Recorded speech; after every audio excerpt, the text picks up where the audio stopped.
15 minute, da? Pornim plecarea la caz.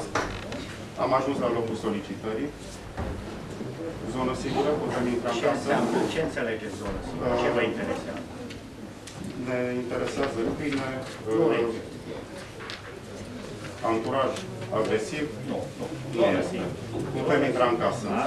Am intrat în casă, zonă sigură, fără gaze, fără electricitate. Fără electricitate, zonă sigură. Ce s-a întâmplat cu pacientul nostru?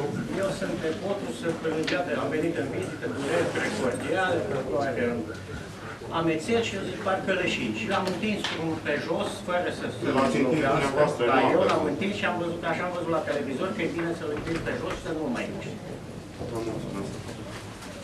S-a întâmplat ceva? Vă simțiți bine? Nu vă răspunde. Pacientul nu răspunde. Verificăm căile aeriene superioare, facem hiperextensia capului și subluxația mandibulei. Ne uităm în cavitatea bucală. Plin de secreții. Aspirator și sondă Iantaur, te rog.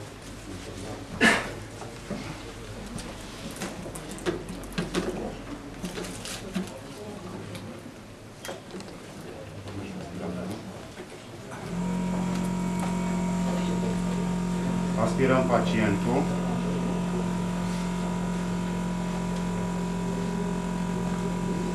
Căi aeriene libere? Căi aeriene libere. Mulțumesc. Verificăm respirația. Prin metoda FAS ne apropiem cu fața de gura pacientului, privim toracele, ascultăm zgomote respiratorii, simțim flux de aer pe obraz. Pacientul nu respiră. În același timp verificăm pulsul la artera carotidă.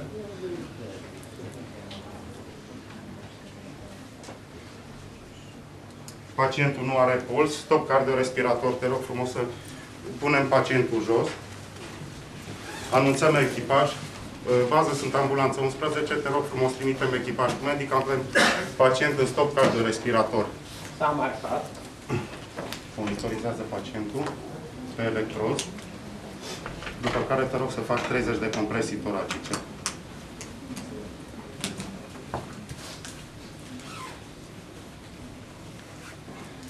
Ne pregătim pentru abort venos. Efectuez de compresii. Efectuez de 120 de bătăi pe minut. Amplitudine de 5-7 cm. Compresia să fie egală cu decompresia. Mâinile să rămână permanent în contact cu toracea pacientului.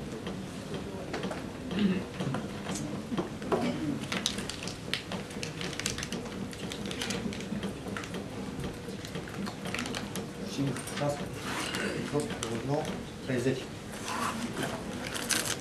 Te rog să continui cu două ventilații. Înainte de ventilație să pui și o pipaghiodă de mărire de la comisura bucală până la lobul urechii.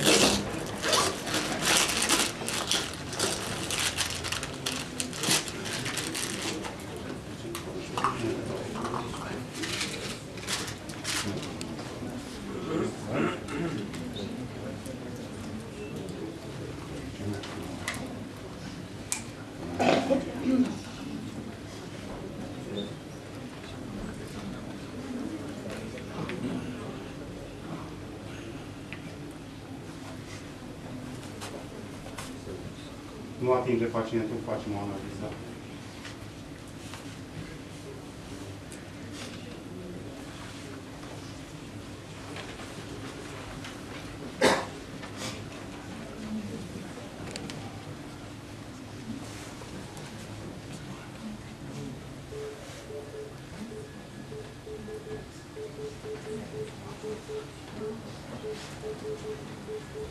Apăsați butonul pentru șoc.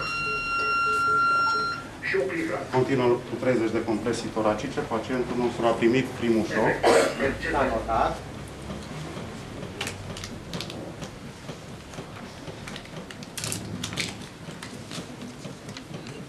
Pentru funcționarea venei, am reperat vena, am pus garou.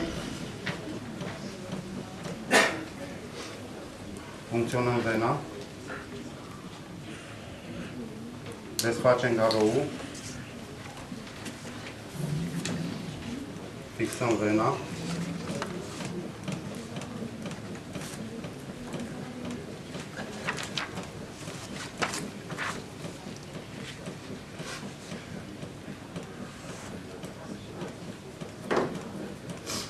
face pensarea venei, după care se montează căpăcelul.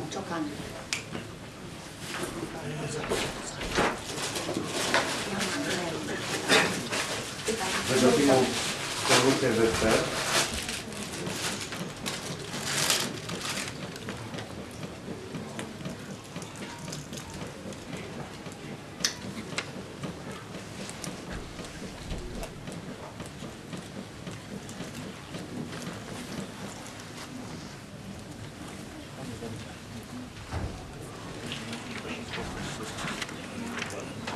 Se lisește perfuzia.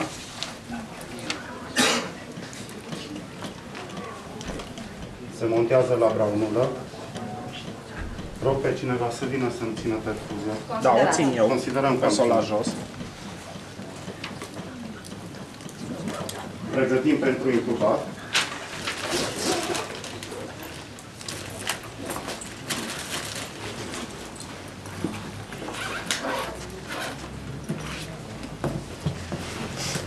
Conectați electrod, apăsați butonul pentru analiză.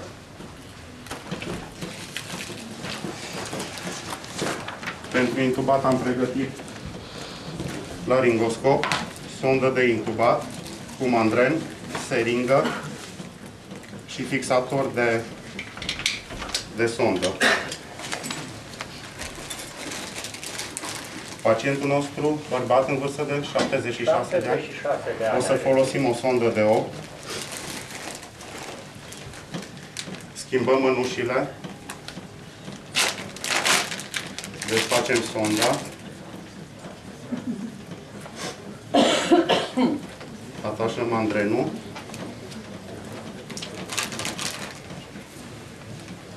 Verificăm cavitatea bucală. Cavitatea bucală liberă. Intentăm intubația. Am verificat balonașul sondei înainte de intubație. Balonașul este în regulă.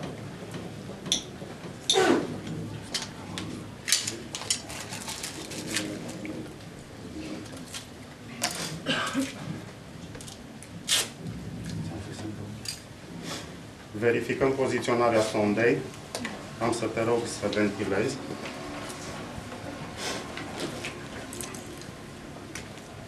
Se verifică poziționarea sondei în 5 puncte, subclavicular drept, subclavicular stâng, mediu axilar stâng, mediu axilar drept și în epigastru. Sondă poziționată corect. Se confirmă manevra, intubație reușită. Din acest moment continuă resuscitarea cu compresii continue 100-120 pe minut și cu ventilații 10-12 ventilații pe minut. O să rog pe cineva, dacă există cineva pe aproape cu curs de RCT, Nu. vă rog să mă ajute. Nu există? Este, pot trecut pe stradă, n-are niciun curs. Haideți să ne ajutați atunci, chiar dacă nu aveți un curs. Numărați până la 5. 1, 2, 3, 4, 5. Și strângeți odată balonul și lăsați să destindă.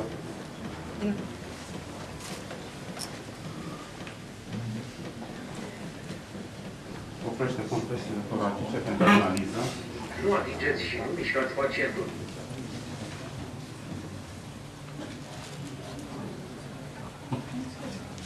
Nu se recomandă șoc. Continuăm compresii toracice și ventilații. Efectuați RCP.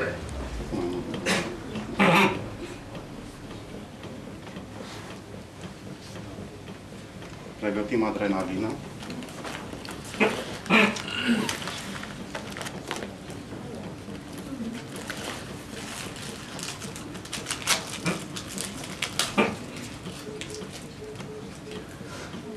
Fiola. Încărcăm o adrenalină. Administrăm 1 ml de adrenalină. Am marcat.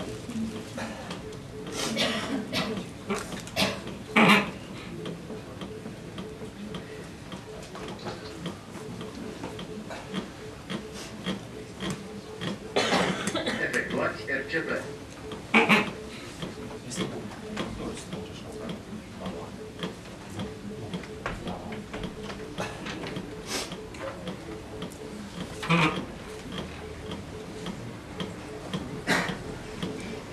Mă lăsați pe mine să rămâneți acolo.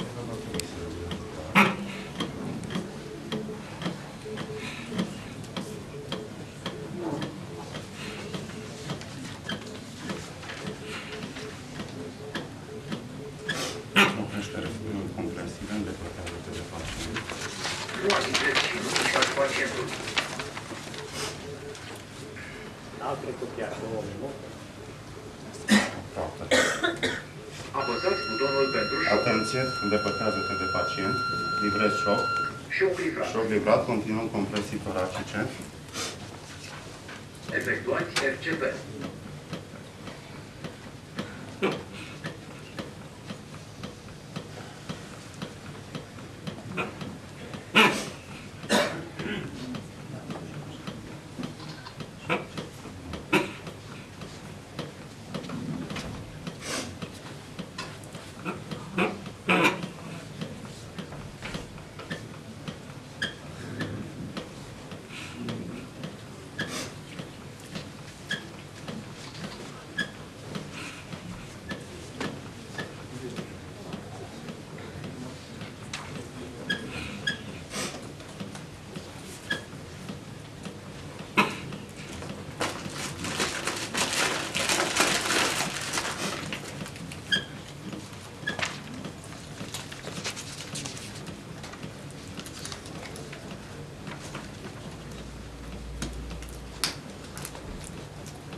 Apăsați butonul pentru Compresiile toracice. Nu atingeți și nu mișcați pacientul.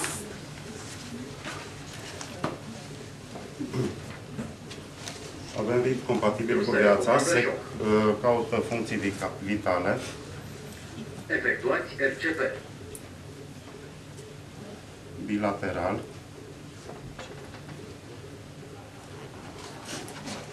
Pacientul nu are puls.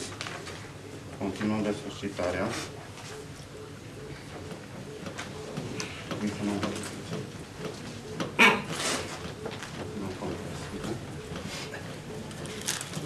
Mai tragem o fiolă de adrenalină. Administrăm pacientului încă o fiolă de adrenalină.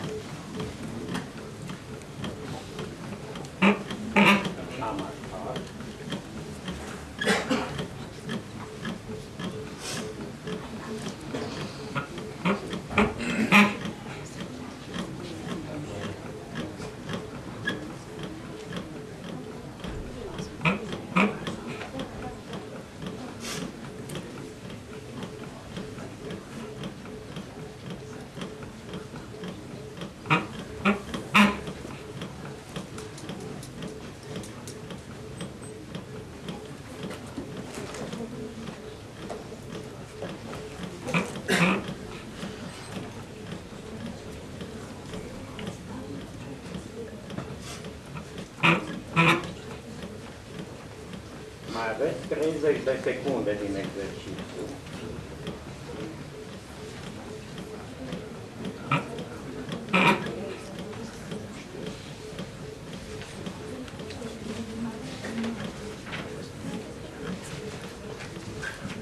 Oprim compresiile toracice. Nu atingeți pacientul. Nu atingeți și nu mișcați pacientul.